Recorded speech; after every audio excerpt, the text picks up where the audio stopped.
Hi, my name is Ashley Wood, and I am the Executive Director of Albanian Voices. I am making this video, it's a little long, so warning on that one. I'm making this video because I want to be a little bit more candid with you guys about what the project's about and my background, and it's a little bit difficult to summarize it really quickly, so if you're interested, you can watch. I'm going to basically talk to you like we're Skyping. So first of all, my background has nothing to do with Albania. I was doing my PhD program in Hispanic linguistics at the University of Georgia when all of this started. And I was a Spanish teacher. I already have a master's. I have a master's in Spanish linguistics. I was teaching at the university level for about 7 years, and I decided I wanted to be a professor. So I went to get my PhD. And there I got a scholarship to go to the Dominican Republic to do research on intonational patterns of yes-no questions in Dominican Spanish, because that's interesting. So I was like, all right, so I go, and basically, luckily, my mother-in-law and father-in-law have business associates in the Dominican Republic, so I was able to stay at an apartment there that was already kind of ready for me, and so I was really lucky in that sense. However, when I got there, nobody would talk to me. I wanted to study what I called real Dominicans, which basically I didn't want to go to universities and talk to people who were extremely educated or who had education from other places in the world. I didn't really want to talk to the elite. I didn't want to talk to the religious elite. I didn't really want to talk to anybody except just the regular person on the streets. But what ends up happening in the Dominican Republic is that I found there's a huge racial gap. It's black or white, and if you are one, then you're not the other. And the two don't usually mix, except for when the people of African descendancy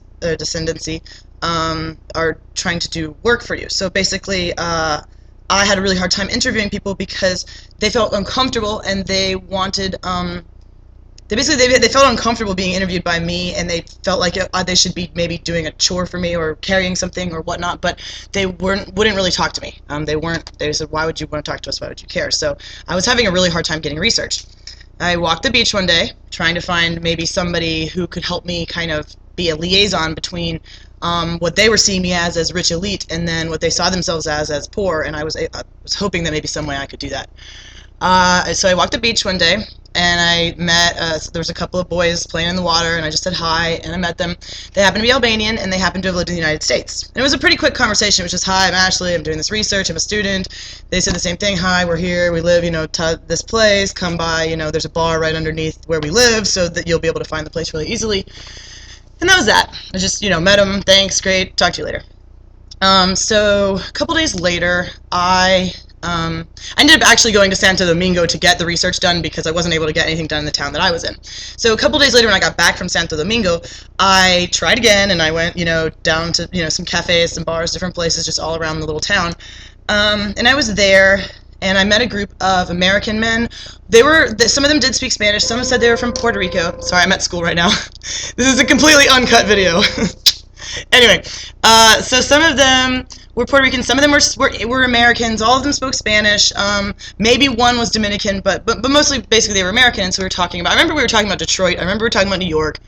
I remember that it was a very warming feeling when I first walked up to the table, and I was talking about my research and the linguistics and things like that, and then all of a sudden, out of nowhere, they just got really upset, and they kind of whispered to each other, and they said, that's the one, or she's something, I don't even remember what they said, but something to the extent of, okay, like, this is no longer cool.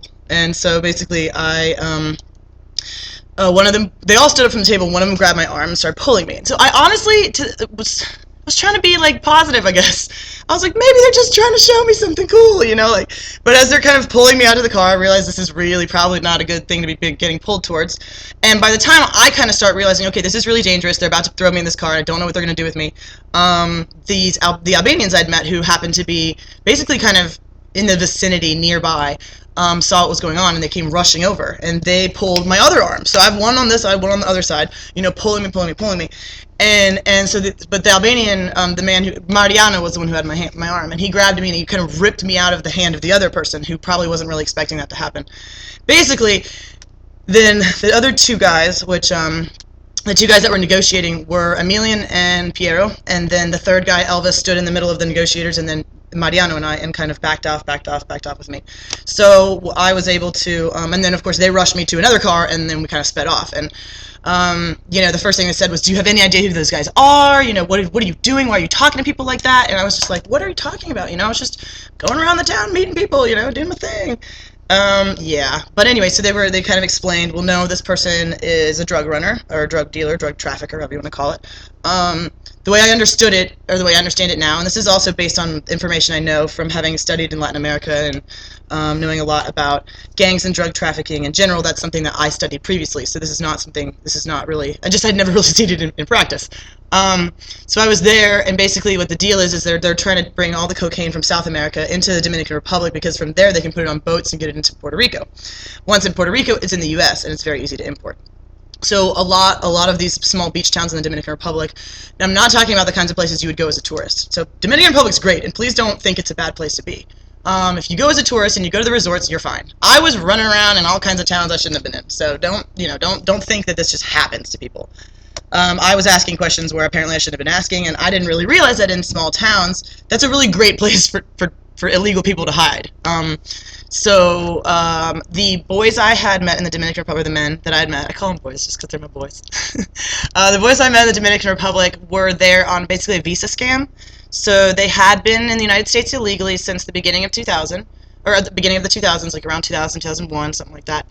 And three of the four, and they'd all been deported. I think around December, somewhere in 2010. This was 2012. They had been in Albania for a while, and basically they were on another visa scam, which is, one of those, give me $6,000 and I'll get you to this place, and suddenly you'll have papers there and you'll be able to go somewhere else. So again, I thought drug dealers did the drug things, and arms traffickers did the arms things, and human organ traffickers did that thing. I didn't really think that, and then passport, people did their own, they just falsified documents, no biggie. I guess I didn't really think about the fact that, the same person who's falsifying the documents might be the one who's trafficking pounds of cocaine. So, the reason that the Albanians that I met, knew that those guys were bad was because they knew that those guys were the guys that would have to get them the passports if they were going to get out. By saving me, by putting themselves in between me and them, and vouching for me, saying, no, she's a student, blah, blah, she's with us, she's fine, they made those guys not trust them anymore. And because of saving me, those guys never made it to the United States.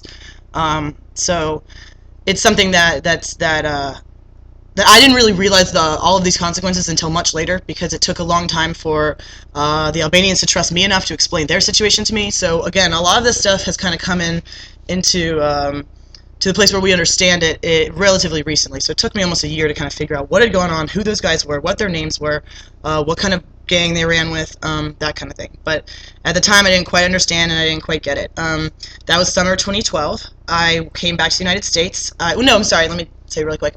After the guys saved my life, I kind of jokingly was like, well, let me buy you a beer, Thanks for saving my life. And then I said, so, Albania, do you guys just go around saving people's lives? And they were like, as a joke, I literally said, oh, what, do Albanians go around saving lives? And they were like, no, but you have our besa because we consider you our guest. And I'm like, besa? Go on. And basically they kind of explained, well, no, in our culture, guests are really important. And they didn't really explain it very clearly, so it was just like, that's cool, I guess. They just have a super duper honor code, they're really awesome. And what I think was so awesome is that they go, well, they were like, we didn't just save you then, you have BESA, we are going to protect you the whole time you're here, so what do you need to do for your research? I'm like, are you kidding me?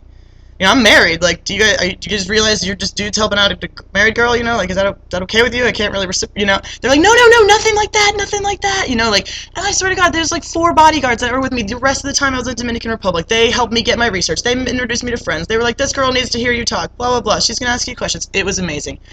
So when I came home, I immediately got on Amazon, and as the researcher I am, got on all my library resources with the university, kind of looked up some titles about Albania, and I was shocked. There was nothing. There was 5 books. In our library we had nothing in Albanian language at all, and we had very, very few books on Albania, much less the Balkan region in general, which would include Bosnia, Herzegovina, Croatia, Bulgaria, Serbia, former Yugoslavia, Montenegro. None of those areas really had a lot of information on them, and I was furious. I was furious. I was doing my PhD. I was supposedly going to be this doctor who knew everything about everything. I have an international affairs degree, and I didn't know where Albania was when these people saved my life. I didn't know where it was on a map. I didn't know if they spoke Russian or Albanian or what the heck language they spoke. That's infuriating to me. And as a researcher who counts on, I guess what I was thinking was counting on all this collective knowledge and collective books that have been published, and I realized, oh my gosh, like I've kind of been sold a lie. There's a whole lot of stuff that's not in books that nobody can study because it's not even in books yet. And in order to be in academic books, you first kind of have to you have to have anecdotal evidence, and you have to have a lot of that. If there's no real solid academic research, and hey, I'm sitting here with a knowledge of Romance language linguistics, I'm certainly not the Balkan scholar to fix that problem. But the way I saw it was, okay, we need anecdotal evidence. All linguists come up with these linguistic theories based on anecdotal evidence, based on people saying, hey, everybody says this now, and then they actually kind of do the scientific research to realize, is everybody saying, for example, ish? Yeah, like, are you done? Yeah, ish. Okay, but in order for the researchers to want to study the phenomenon of using ish, it has to be documented in popular culture. And if we have nothing in popular culture or in academic culture about Albania, then how the hell are we going to learn about it? And I was just furious, and no, this isn't going to happen anymore. Not to mention, so basically, so I start reading, I get obsessed, and I got so obsessed that I wanted to go back to the Dominican Republic and hang out with these guys again. So I actually did. I actually went back there, and kind of got a little bit more information from them about their lives, a little more information. I also used the time to do some research in the Dominican Republic for some other things I was working on, kind of finishing up the stuff for school. I went back, and basically, what happened was, I know this sounds very Titanic-y, very, they saved my life in more ways than one, but they really did. They really did.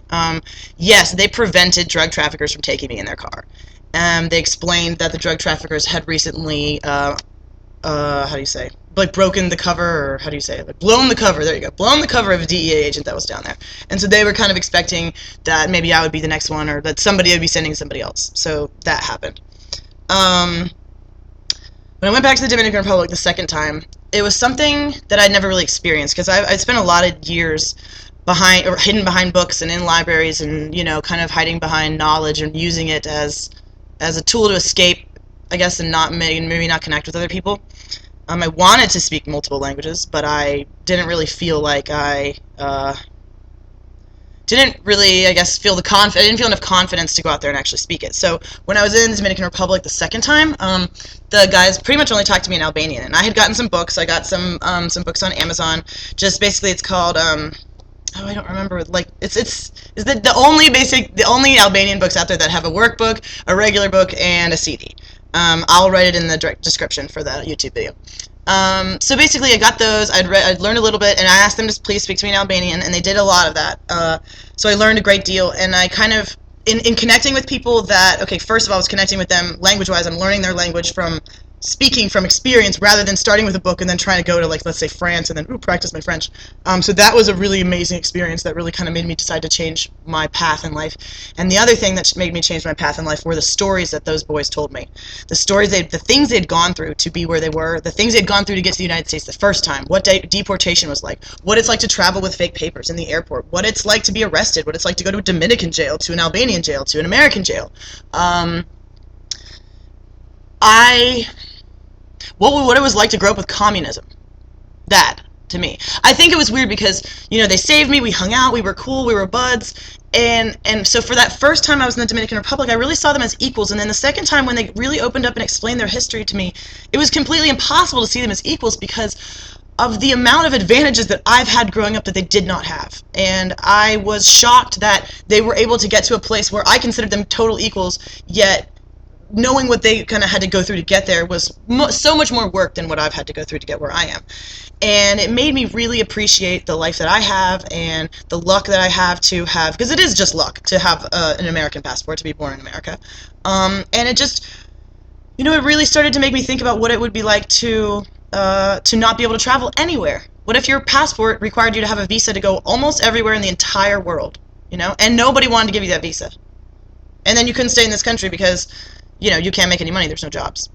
So and again, so it was a very intense experience to know that I'd almost been killed, and then to know that I had spent time with all these people who I guess I considered maybe I guess I used to be a little bit snobby about my education. It's like, oh well, I didn't really want to talk to people who didn't have a high school education, and instead, I have four men who have no high school education teaching me amazing things that different life lessons that I could never get from a book. So I thought, that, and these immigration stories to me were very different from immigration stories I had heard when I worked with Latinos. So with immigration stories with Latinos, you hear a lot about border crossings on foot and through land, and those are also harrowing tales. I'm not going to say one's worse than the other, but I'm just going to say that my experience working with illegal immigrants has been talking to them about how they cross borders physically, actually walking.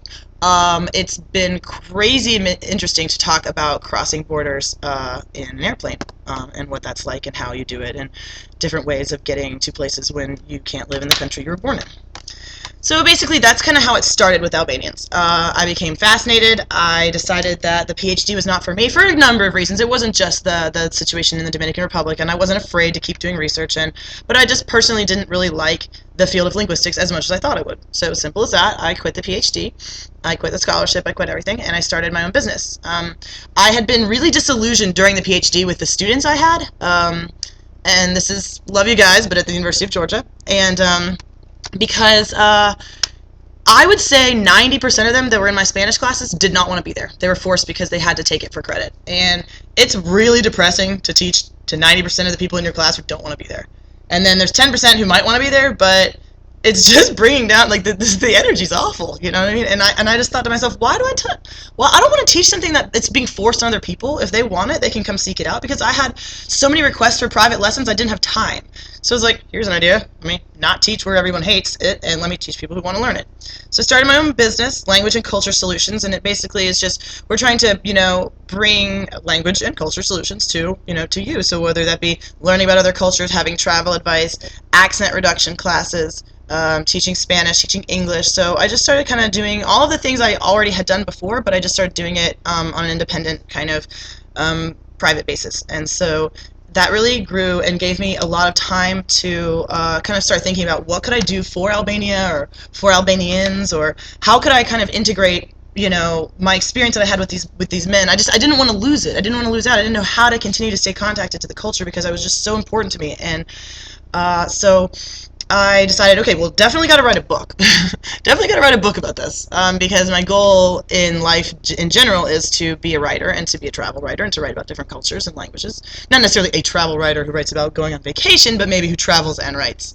So I came with this idea for a book, and my idea was, okay, well, I can't really write about Albania because I'm not qualified. I've only met these four guys. I can write about my story, but that's not a very long one. I just told it to you, So what do I do, So, okay, well, I want to get the other people's stories in here. I want people to hear the things that I heard from these guys, or similar things. What it's like to grow up under communism, what it's like to live in a culture of blood feuds where potentially, you will have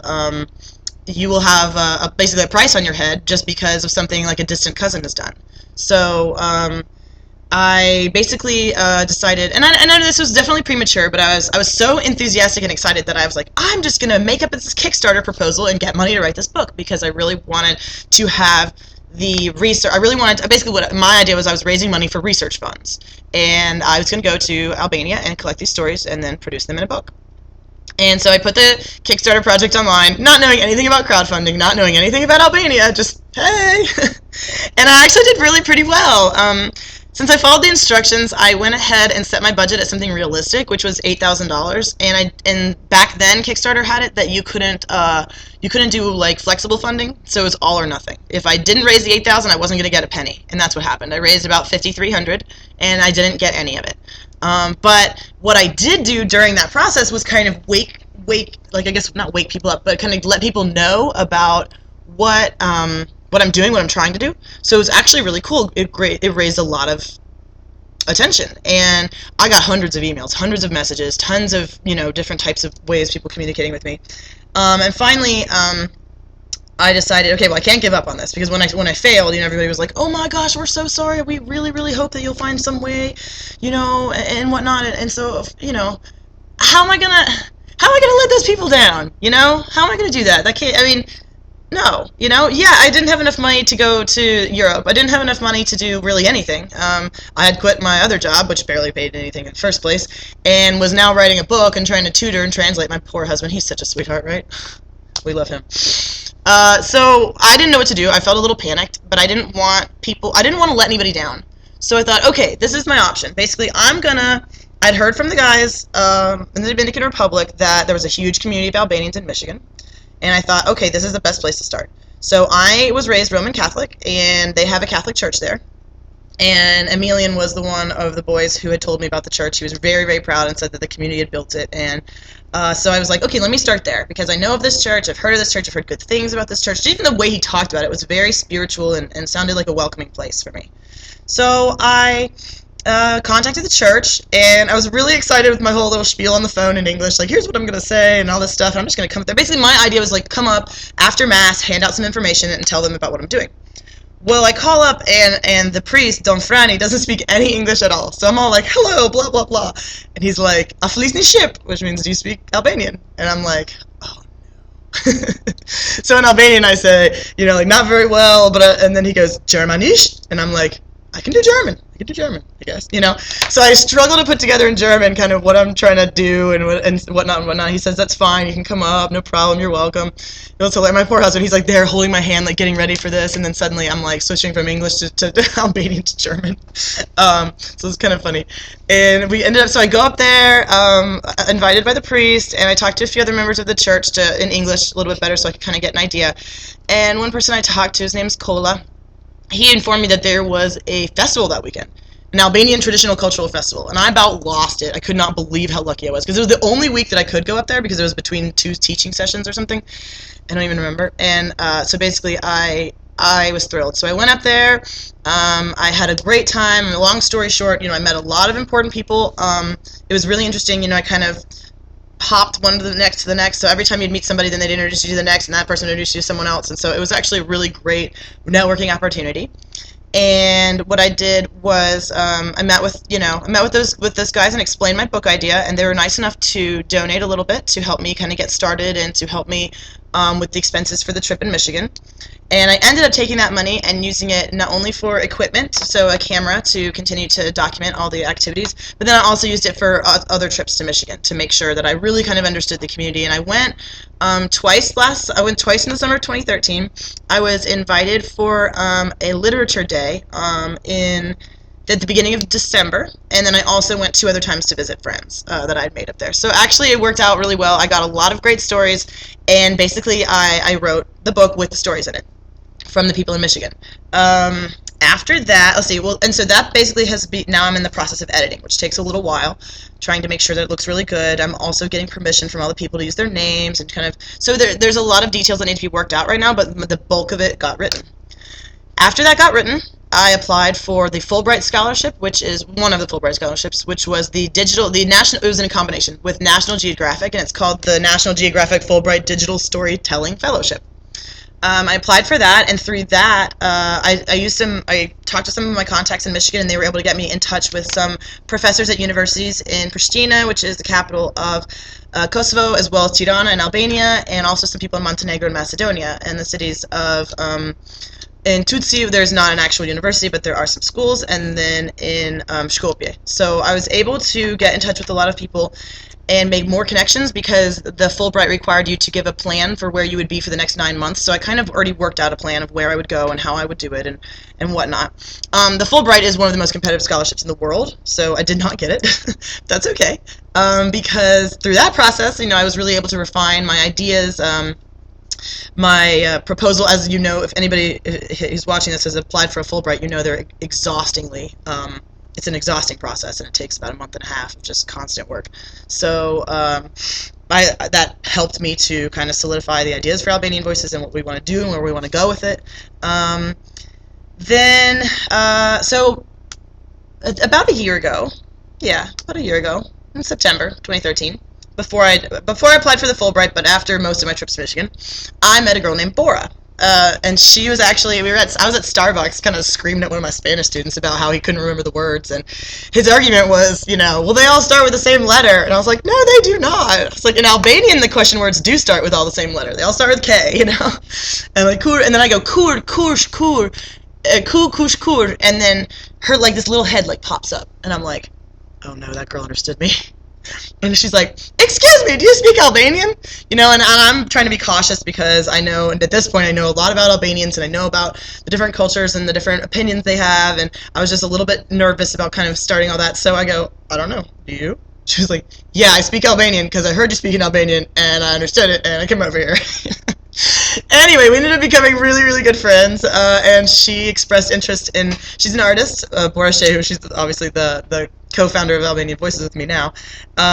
She basically, was like, look, girl, I love your ideas, but your design is a little rough. And I was like, honey, I know, it's awful. I cannot do anything. I cannot do anything with websites, with design, I cannot draw a stick figure, so it's bad.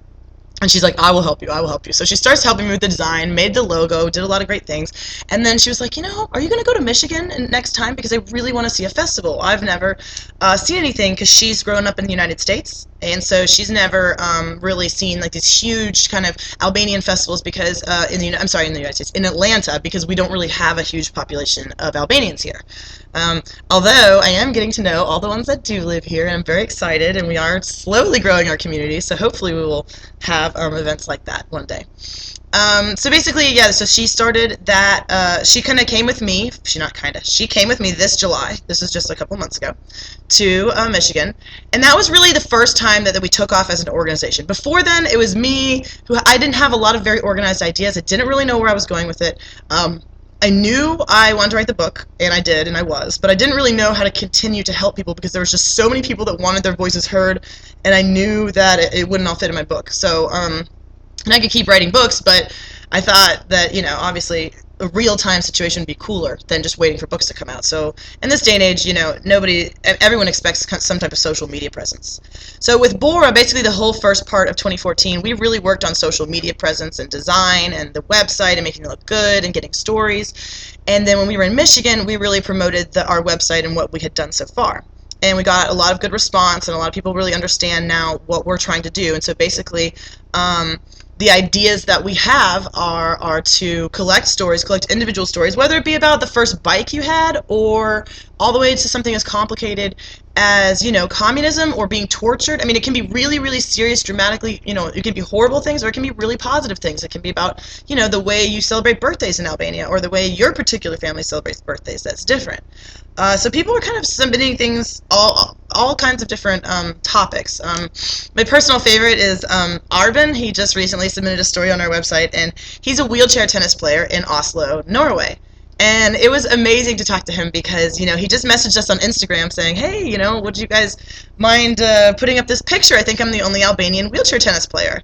And I was like, of course, And it's just been really great because, how inspiring is that? Not only, is this person, not giving up his love of sports and making, finding a way to play, even though he's got a disease that doesn't allow his muscles to function the way that he wants them to. But, he was also, an immigrant from Kosovo, so he got asylum in Norway. So, his family story is really, really inspirational, just about moving, about, finding a new place to live, about learning, about how to be Norwegian. So it's just a really incredible experience to talk to these people. And a lot of young people are coming to us and talking with us and asking for help, getting their stories heard, freedom of speech wise.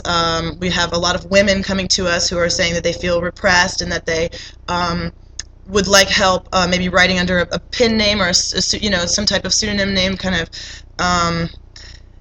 I think that's really wonderful, and I think that there's a way that people can feel heard and also still respect their culture. So if it's required of them to be private, I think there's still a way that they can keep that privacy, but also have their voice heard and have their soul understood by other people. And I really want to be able to provide that for other people.